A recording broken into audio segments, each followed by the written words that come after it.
Have you ever noticed how some people seem to possess an almost magical ability to succeed at whatever they touch?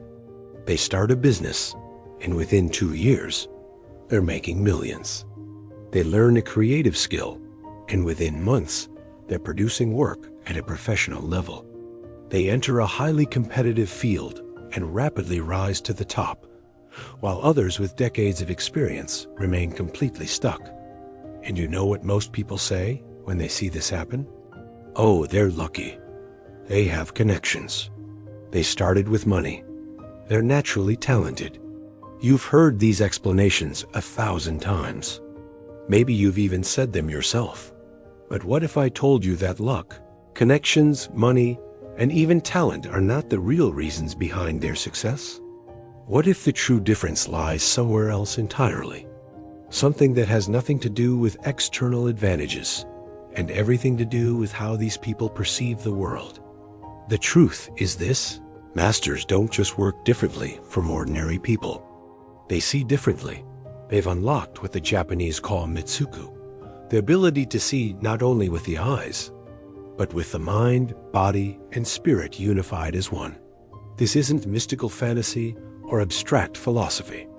It's a trainable cognitive skill, one that separates the amateur who merely knows techniques from the master who has transcended technique altogether. And here's the most fascinating part. Ancient Japanese warriors didn't leave this to chance. They developed a systematic path to cultivate this ability. But there's a catch. Learning this system requires you to accept something that will shatter your ego. It will force you to admit that much of what you believe about learning, practice, and mastery might be fundamentally wrong. Before I reveal this complete system, take a moment to subscribe to the channel, hit the like button below, and tell me in the comments, what's one skill you've been struggling to master despite consistent effort? I genuinely enjoy reading your comments and engaging with you. Now, let's dive deep into this ancient wisdom. Let me tell you about a young man named Kenji. He lived in feudal Japan during the Sengoku period, and from the age of 13, he had one burning obsession: to become a master swordsman. Kenji wasn't born into a samurai family. He had no ties to the warrior class, no private teacher, no advantages of status or wealth. All he had was an all-consuming passion that burned inside him like an unquenchable fire. While other boys in his village accepted lives as farmers or merchants, Kenji devoted every spare moment to the way of the sword. He watched samurai passing through the village, memorizing their movements. He studied battle scrolls late into the night. He read the writings of legendary masters like Miyamoto, Mushi. By the age of 16, Kenji could recite combat principles from memory. He knew the names of every classical cut.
About the techniques, that is not the same as knowing them. The old warrior stepped closer. My name is Tishi. I served 3 different lords before becoming masterless. And I see in you the same mistake I once made. You are trying to learn the sword with your mind. But the sword cannot be learned this way. Kenji was confused. How else can one learn if not with the mind? That, Tishi said, is exactly why you are stuck. You believe the mind is one thing.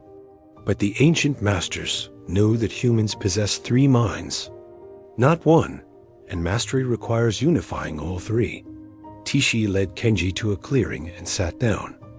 Before I teach you anything about the sword, he said, you must understand the three minds. This knowledge has been passed down for generations, yet few in your era still understand it.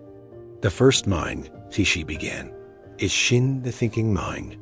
This is the mind you've been using, the mind of logic, analysis, and conscious thought. It memorizes techniques, studies principles, and understands strategy. This mind is essential, he said. But mastery does not live here. He drew a symbol in the dirt. The second mind is Tai, the body mind. This intelligence lives in your muscles, bones, and nervous system. It doesn't think in words or concepts. It thinks in movement, sensation, and physical memory. When you watch a master move with perfect form, Tishi said, you are witnessing the body mind at work. Then his voice grew quieter. The third mind is Shin, the spirit mind. This is the deepest intelligence, the part of you that knows without knowing how it knows. The masters call this Mushin no mind. At this level, there is no separation between you and the sword, between intention and action, between self and opponent. Kenji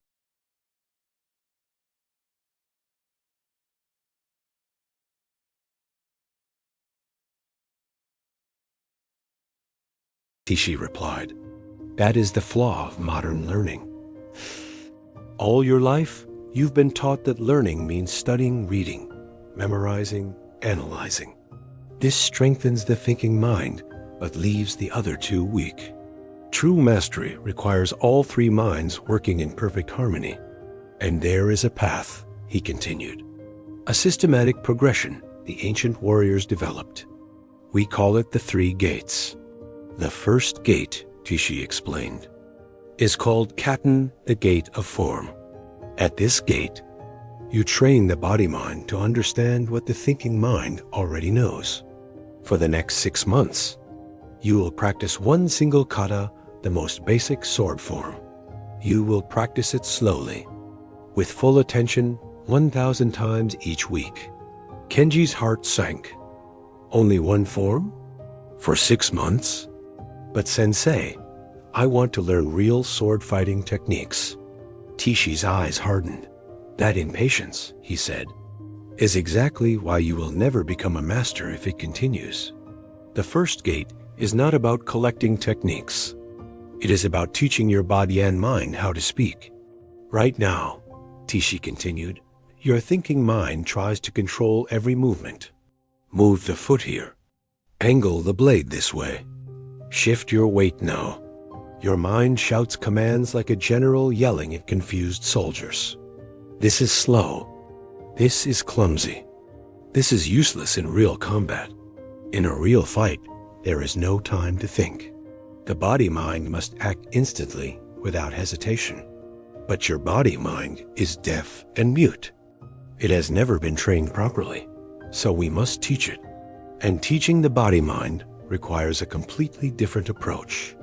Tishi demonstrated the kata, a simple sequence of cuts, blocks, and stances. You will know tennis this, he said. No thinking, no understanding, no corrections, just repeat. Let the body absorb the pattern through repetition alone. For the first month, Kenji struggled intensely.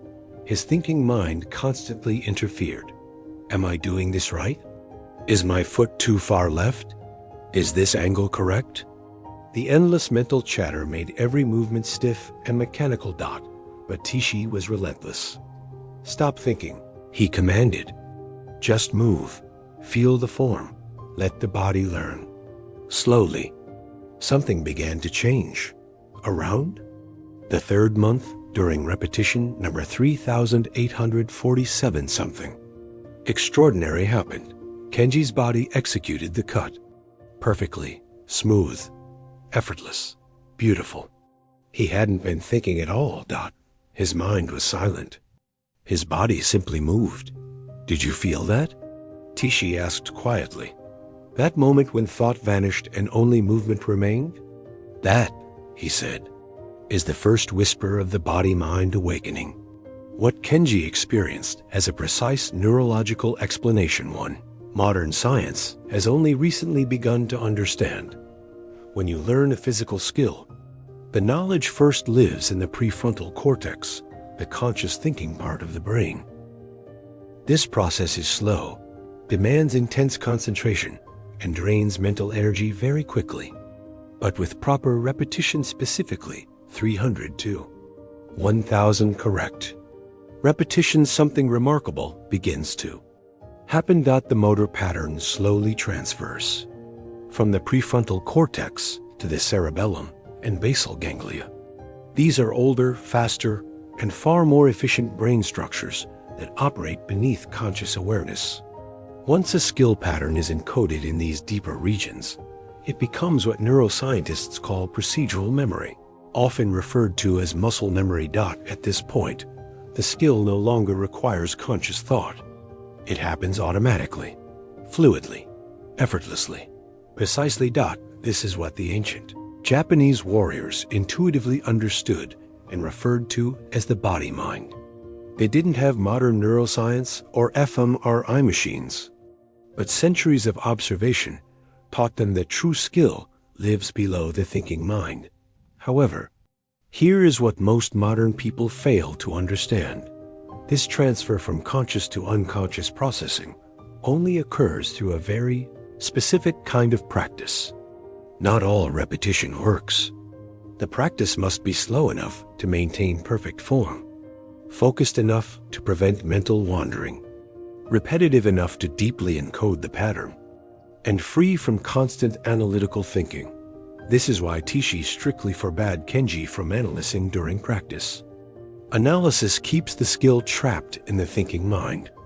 To transfer it into the body-mind, practice must happen in a state the Japanese call mushin, nashin, the mind of no mind. After 6 months at the first gate, Kenji's body had absorbed a single kata so deeply that he could perform it perfectly while holding a conversation, while distracted, even while half asleep. The pattern had fully transferred into his body and mind. Now, Tishi said, you are ready for the second gate. The first gate, he explained, taught your body, mind, perfect form. But if you stop there, you will become rigid. You will look beautiful in practice, yet be helpless in real combat, where nothing goes according to plan. The second gate is called Hanker Shin, the transformation mind. At this stage, learning shifts from precision to adaptability. You learn to respond, to adjust, to flow with constantly changing circumstances. For the next year, Tishi's training transformed completely. Instead of repeating the same cut endlessly, Kenji now faced infinite variation. Tishi attacked from different angles, at different speeds, using different weapons, feints, and deceptions. Sometimes Kenji fought alone. Sometimes multiple attackers came at him simultaneously. At first, Kenji was overwhelmed. His body and mind knew one perfect kata, but real combat was chaos. Nothing matched the clean patterns he had memorized. Your body-mind speaks only one language right now, Tishi said after a particularly frustrating session. It can say one sentence perfectly, but mastery requires fluency. It must speak 1,000 sentences and create new ones it has never spoken before. This is the purpose of the second gate. You are not learning new techniques. You are teaching your body-mind to improvise, to take the foundation of the first gate and adapt it infinitely. Tishi then introduced a concept that would change everything. Mai, the principle of distance and timing. Most students believe fighting is about techniques, Tishi explained. Block this way, cut that way. But masters know that fighting is about Mai. If your Mai is perfect, even the simplest technique becomes devastating. If your Mai is wrong, even the most advanced technique will fail. Mai cannot be learned by the thinking mind. It is too fluid, too dynamic, too contextual. Only the body-mind can perceive and respond to Mai in real time. For months, Kenji trained his body and mind to feel distance and timing. Tishi would attack, and Kenji would respond using the minimum necessary movement. Not too early, not too late, not too much, not too little. Just enough. Slowly, Kenji developed what the masters call Sen initiative, the ability to perceive the moment before the moment, to sense when an opponent is about to strike, not through conscious observation, but through the body-mind's direct perception. One day during training, Kenji blocked an attack he hadn't consciously seen coming. His body reacted before his thinking mind even registered danger. "There," Tishi said with rare approval. "Your body-mind is becoming intelligent. It is learning to perceive and respond without waiting for orders." As this intelligence developed, Kenji noticed something strange. He began sensing things he couldn't logically explain. He would know an opponent was about to strike high, even though their posture hadn't changed. He could feel when someone was watching him from behind. He sensed the quality of an opponent's spirit, whether they were committed or hesitating. "Sensei," Kenji asked one evening, "am I imagining these sensations, or is something real happening?" Tishi smiled. "Both. The perceptions are real, but they are not coming from where you think. Your thinking mind processes information slowly and sequentially. Eyes see, brain analysis. The decision is made. Action follows. This is too slow for mastery, but the body-mind works differently. It absorbs thousands of subtle cues, simultaneously micro-movements, shifts in breathing, changes in energy, variations in timing. All of this happens below conscious awareness and produces what feels like intuition. The masters call this ki, the ability to perceive and merge with an opponent's intention and energy. It seems mystical, but it is simply your nervous system operating at a level the thinking mind cannot access. At the second gate, Tishi explained something profound. You are not just training the body to move skillfully, you are training it to perceive reality more deeply. The body-mind has its own intelligence, its own way of knowing. As it develops, you begin to perceive aspects of reality that were always present but invisible to conscious thought. Neuroscientists call this embodied cognition, the understanding that intelligence exists throughout the entire nervous system, not just in the brain. Elite athletes call it being in the zone. Musicians call it flow state. Warriors call it motion. Different words, same phenomenon. The body-mind takes over while the thinking mind becomes quiet. After 18 months at the second gate, Kenji had developed a fluid, adaptive fighting style. His body and mind could respond appropriately to any situation. By most standards, he had become an expert swordsman, but Tishi shocked him. "You are skilled," he said. "Perhaps even an expert, but you are not yet a master. There is a third gate. Only one student in 100 reaches it, and entering it requires you to forget everything you have worked so hard to learn. The third gate is called Mushin no Mind. This is where the spirit mind awakens. At the first gate," Tishi said, "your thinking mind trains your body mind. At the second gate, your body and mind learn to adapt and perceive. But at the third gate, something deeper awakens, something beyond both thought and body." Kenji didn't understand. "Sensei," he asked, "what exists beyond thought and body?" "Presence," Tishi replied. "Pure awareness. The witness. That which is aware."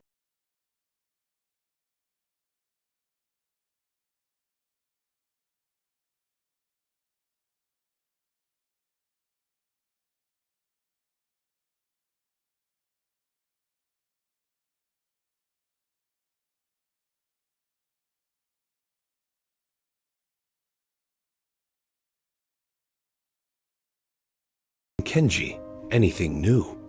Instead, He began removing things. "You think too much," he would say, stopping practice mid-motion. "You're trying too hard. Stop choosing techniques. Let the moment choose through you." This was deeply frustrating. Kenji felt like he was regressing. When he tried to empty his mind, it became louder. When he tried to stop trying, he found himself trying to stop trying. One day, exhausted and defeated, Kenji sat down. "Sensei, I don't understand," he said. "How do I stop my mind from thinking?" Tishi sat beside him. "You are still using the thinking mind to control the thinking mind," he said. "That is like trying to see your own eyes. The third gate is not about controlling the mind. It is about realizing that you are not the mind. You are the awareness in which mind, body, and world appear." He pointed to the sky. "Who is aware of that cloud?" "I am," Kenji replied. "And who is aware of your body sitting here?" "I am." "And who is aware of your thoughts and feelings?" "I am." Then Tishi asked quietly, "Who is this I that is aware of everything? It is not itself a thing." For the first time, Kenji's thinking mind fell completely silent, not through effort, but because the question pointed beyond it. "This awareness," Tishi said, "is the spirit mind. It is not something you possess. It is what you fundamentally are beneath all conditioning. Understanding this intellectually is one thing. Living it is another." Over the following months, Kenji began catching brief glimpses of this awareness, during meditation, during training, sometimes during ordinary moments. In these moments, the mental noise stopped and a deep stillness appeared. The world became vivid, colors brighter, sounds clearer. Time slowered out, and during sword practice, something extraordinary occurred. Kenji would respond to attacks he never consciously perceived. His body moved with flawless timing and precision, yet there was no sense of him doing anything. The movements simply happened.